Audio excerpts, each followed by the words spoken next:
گھر کے ماحول کو ٹھیک رکھنا سب سے پہلی ذمہ داری بچوں کے لیے اچھی ماں کا انتخاب، اچھی بیوی لے کے آنا گھر میں، یہ سب سے زیادہ اہم مسئلہ ہے۔ نہ مانے ہم، لیکن بہرحال ڈھیر ساری جگہوں پہ دولت دیکھی جاتی ہے شادی سے پہلے۔ ماں باپ نے بڑی زیادتی کی، بڑا ظلم کیا، ناراض نہ ہونا، بڑا ظلم کیا۔ پیسے دیکھے، بچی اور بچے کا نکاح کر دیا۔ یہ اتنا بڑا زندگی میں آپ نے اپنی اولاد کے ساتھ ظلم کیا ہے کہ آپ تو سائیڈ پہ ہو جائیں گے، لیکن وہ بیچارہ ساری زندگی اس کو بھگتے گا۔ نبی پاک صلی اللہ تعالی علیہ وسلم نے الفاظ کو کھول کر، بات کو واضح کر کے بتایا تھا۔ فرمایا کہ عورتوں سے محض ان کی خوبصورتی کی وجہ سے شادی نہ کرنا، اس لیے کہ خوبصورتی ان کو ہلاکت میں ڈال دے گی، اور فرمایا محض ان کے مال کی وجہ سے شادی نہ کرنا، مال ان کو سرکش بنا دے گا۔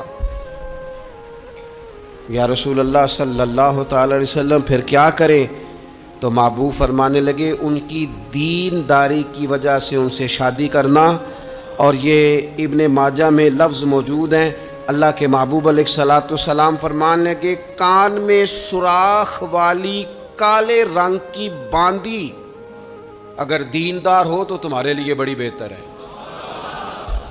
باندی ہو، رنگ سیاہ ہو، کان میں سوراخ ہو، اس سے نکاح کر لینا، شرط یہ ہے کہ دیندار ہو۔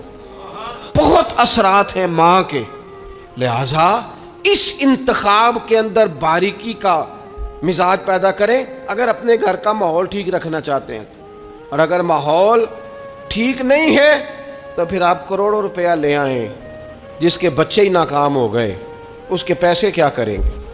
آپ بہت بڑا گھر بنا لیں، لیکن اگر بچے ہی ناکام ہو گئے تو آپ کی بڑی حویلی کیا کارنامہ سر انجام دے۔ اور اسی طرح کا معاملہ مرد کے ساتھ بھی ہے۔ نبی پاک علیہ الصلوۃ والسلام نے فرمایا جب تمہیں ایسے لوگ پیغام نکاح دیں جن کا دین اور اخلاق اچھا ہو تو پھر اپنی عورتوں کا نکاح ان سے کر دو۔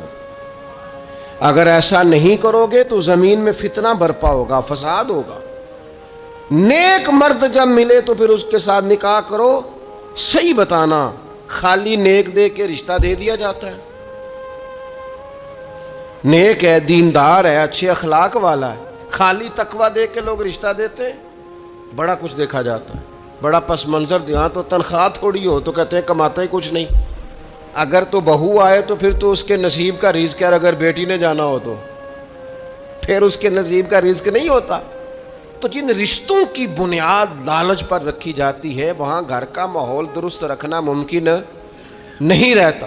گھر کا ماحول اس وقت درست رہتا ہے جب تقویٰ کو، طہارت کو، پرہیزگاری کو، عمدہ اخلاق کو، عمدہ اطوار کو، اچھے نظریات، ستھرے مزاج کو، گھرداری کے ماحول کو جب پیش نظر رکھا جاتا ہے پھر حالات کچھ اور طرح کے ہوتے ہیں۔